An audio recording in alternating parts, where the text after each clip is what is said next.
Hi friends, అందరికీ నమస్కారం. నా పేరు అంకే రవీంద్ర. నేను కన్సల్టెంట్ డైటీషియన్.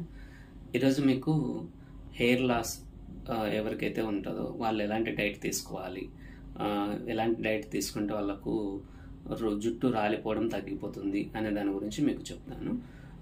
జుట్టు రాలడం అనేది మనకు ఎందువల్ల అవుతుంది అనేది ఫస్ట్ మనం చూసుకుంటే, ఒకటి స్ట్రెస్, లేకుంటే థైరాయిడ్, అలాగే మనకు తినేటువంటి ఫుడ్ హ్యాబిట్స్, అలాగే మనకు వాటర్ ఇంటేక్ తగ్గినా కూడా, అలాగే ప్రోటీన్ ఇంటేక్ తగ్గినా కూడా జుట్టు రాలడం అనేది ఉంటుంది. ఒత్తిడి వల్ల సాధారణంగా ఎక్కువ మందిలో మనకు జుట్టు రాలిపోవడం అనేది కనిపిస్తూ ఉంటుంది. అలాగే కొంతమందిలో ఏంటంటే ప్రోటీన్ తక్కువ తీసుకోవడం వల్ల జుట్టు రాలిపోవడం అనేది ఉంటుందన్నమాట. సో ఇక్కడ మీరు చూసుకున్నప్పుడు మీ లైఫ్ స్టైల్లో ప్రాబ్లమ్స్ ఏమున్నాయో ఫస్ట్ ఐడెంటిఫికేషన్ చేయాలి. ఎందువల్ల మనకు ఎయిర్ ఫాల్ అవుతుంది అనేదాన్ని మీరు ఫస్ట్ గుర్తించాలి. తర్వాత దానికి తగినట్టుగా మనం డైట్లో మాడిఫికేషన్ చేసుకుంటేనా ఎక్కువ శాతం మీకు ఏదైతే జుట్టు రాలడం ఉందో అది తగ్గించడానికి అవకాశం ఉంటుంది. దాంతోపాటు కొంతమందికి చుండ్రు ప్రాబ్లం ఉంటుంది. సో దాన్ని కూడా మనం తగ్గించుకోవడానికి ఛాన్సెస్ ఉంటుంది. సో ఇక్కడ ఏంటంటే మనకు హెయిర్ ఫాల్ ఉన్నటువంటి వాళ్ళు మామూలుగా ఏంటంటే వాటర్ ఇంటేక్ ఎక్కువ తీసుకోవాలి, అలాగే ప్రోటీన్ కరెక్ట్గా మెయింటైన్ చేయాలి, అలాగే వీలైతే రెగ్యులర్ ఎక్సర్సైజ్ కూడా స్టార్ట్ చేయాలన్నమాట. సో ఇక్కడ వాటర్ ఇంటేక్ అట్లీస్ట్ ఒక రోజులో వచ్చేసి 2.5 to 3.5 కానీ 4 లీటర్స్ అయినా కూడా మనం తీసుకోవాలి. కాకపోతే ఏంటంటే ఒకటేసారి ఎక్కువ అనేది తాగకూడదు. తాగిన ప్రతిసారి కూడా ఒక గ్లాస్ అంతా తీసుకోవాలి. అంటే రోజు మొత్తం మీద ఒక 3.5 to 4 లీటర్స్ వరకు తీసుకోవచ్చు. సెకండ్ ఏంటంటే రెగ్యులర్ ఎక్సర్సైజ్ కూడా మీరు అనుకూలమైనటువంటి టైంలో, ఎక్కువ వేడి లేనటువంటి టైంలో మార్నింగ్ కానీ, లేకుంటే ఈవినింగ్ కానీ, వాకింగ్ కానీ, లేకుంటే జనరల్ ఎక్సర్సైజ్ కానీ మీరు చేయగలిగితేనా అది ఒక విధంగా మీ స్ట్రెస్ ఫ్యాక్టర్ను తగ్గించడానికి అవకాశం ఉంటుంది. దాంతోపాటు మీరు మెడిటేషన్ కూడా చేయాలి. మెడిటేషన్ చేసినప్పుడు మీ యొక్క స్ట్రెస్ ఒత్తిడి, ఏదైతే పని ఒత్తిడి ఉంటుందో, లేకుంటే మీ వర్క్ కానీ, లేకుంటే ఇంటి దగ్గర కానీ ఏదైతే వర్క్ స్ట్రెస్ ఫీల్ అవుతారో అది తగ్గేదానికి అవకాశం ఉంటుంది. నెక్స్ట్ ఏంటంటే మనకు డైట్ పరంగా చూసుకున్నప్పుడు ఎక్కువ శాతం వైటమిన్ ఈ మరియు B7 ఉన్నటువంటి ఫుడ్స్ అనేది తీసుకోవాలి. అలాగే ప్రోటీన్ ఉన్నటువంటి ఫుడ్. B7 అంటే మనకు బయోటిన్ అండి. బయోటిన్ ఫుడ్ సోర్స్ వచ్చేసి చాలా తక్కువ ఉంటుంది. అంటే ప్రోటీన్ యొక్క ఫుడ్ సోర్స్లోనే మనకు వచ్చేదానికి ఛాన్సెస్ ఉంటుంది. బయోటిన్ ఎక్కువ అవైలబిలిటీ ఉన్నటువంటి ఫుడ్ ఎగ్ లాగా మనం తీసుకుంటాము. అలాగే కాకపోతే ఏంటంటే ఇక్కడ ఎగ్ మనకు డైరెక్ట్ తీసుకున్నప్పుడు మాత్రం బయోటిన్ మన బాడీకి వచ్చేదానికి అవకాశం ఉంటుంది.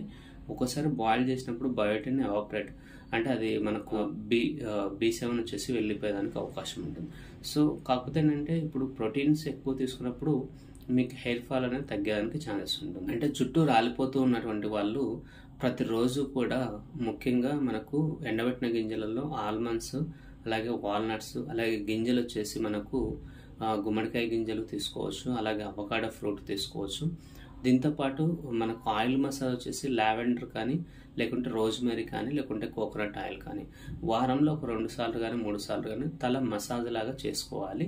సో దీంతోపాటు మనకు ఫుడ్లో వచ్చేసి ఎగ్ డైలీ ఉండేట్టుగా చూసుకోవాలి. అలాగే మనకు తినే ఫుడ్లో వచ్చేసి మనకు ఆకుకూరలలో స్పినాచ్, అలాగే మనకు కూరగాయలలో బీట్రూట్, క్యారెట్, అలాగే ఉసిరి, అలాగే మనకు అలోవెరా జ్యూస్ కూడా జుట్టు రాలిపోకుండా ఉండడానికి హెల్ప్ అవుతుంది. అలాగే దీంతోపాటు హోల్ గ్రెయిన్స్ తీసుకోవాలి. మనకు ఆయిస్టర్స్ తినే అలవాటు ఉంటే ఆయిస్టర్స్ కూడా తీసుకోవచ్చు. సీ ఫుడ్స్ తీసుకున్నప్పుడు కూడా ఒక విధంగా మనకు ప్రోటీన్స్ అనేది బాగా వస్తుంది. సో దానివల్ల కూడా మనకు హెయిర్ ఫాల్ అనేది తగ్గడానికి ఛాన్సెస్ ఉంటుంది. నెక్స్ట్ ఏంటంటే తినేటువంటి ఫుడ్ టైమింగ్స్ ఇంపార్టెంట్. ఫుడ్ అనేది ఎప్పుడు స్కిప్ చేయకూడదు. తినే టైమింగ్స్తో పాటు మనం తినే క్వాంటిటీ కూడా ఇంపార్టెంట్. హెవీ మీల్ కానీ, లేకుంటే లో మీల్ కానీ ఉండకూడదు. బ్యాలెన్స్ న్యూట్రిషన్ లాగా మీరు ఫాలోఅప్ చేసుకోవాలి. అంటే ముఖ్యంగా హెయిర్ ఫాల్ ఉన్నటువంటి వాళ్ళు మీరు గుర్తుపెట్టుకోవాల్సింది, మనకు తినేటువంటి ఫుడ్ బ్యాలెన్స్ న్యూట్రిషన్ లాగా ఉండాలి, ప్రోటీన్ ఉండాలి, B7 ఉండాలి, అలాగే మనకు వైటమిన్ ఈ కూడా ఉండే విధంగా మనం ఫాలోఅప్ చేసుకుంటే హెయిర్ ఫాల్ ఏదైతే ఉందో అది ఎక్కువ శాతం తగ్గేదానికి అవకాశం ఉంటుంది. సో దీంతోపాటు మీరు స్ట్రెస్ అనేది చాలా వరకు తగ్గించాలి. ఒకవేళ థైరాయిడ్ ఉంటే థైరాయిడ్కి తగినటువంటి మెడిసిన్స్, దాంతోపాటు మీరు అవాయిడెడ్ ఫుడ్స్ ఏవైతే ఉంటాయో అవి కూడా మీరు అవాయిడ్ చేసుకుంటూ ఫాలోఅప్ చేసుకోవాలన్నమాట. సో ఇవన్నీ కూడా మీరు జాగ్రత్తలు తీసుకున్నట్లయితే హెయిర్ ఫాల్ ఉన్నటువంటి వ్యక్తులు దాని నుంచి కొంచెం అంటే ఎక్కువ శాతం త్వరగా రికవరీ, అంటే హెయిర్ ఫాల్ అనేది తగ్గేదానికి అవకాశం ఉంటుంది. సో కాకపోతే ఏంటంటే ఇక్కడ ఒకేసారి అంటే ఒక 10 డేస్లో లేకుంటే 20 డేస్లో అనేది ఇది అవ్వదు. కనీసం ఒక 1 మంత్ 1.5 మంత్ టైం పీరియడ్ అని మీకు టైం పడుతుంది. సో ఎప్పుడైనా కూడా మీరు చేసేటువంటి డైట్ కానీ లేకుంటే చేసేటువంటి ఫిజికల్ యాక్టివిటీ కానీ స్టాప్ చేయకుండా కనీసం 1.5 మంత్ పాటు మీరు కరెక్ట్గా చేయగలిగితేనే జుట్టు రాలడం అనేది చాలా వరకు తగ్గుతుంది. Thank you.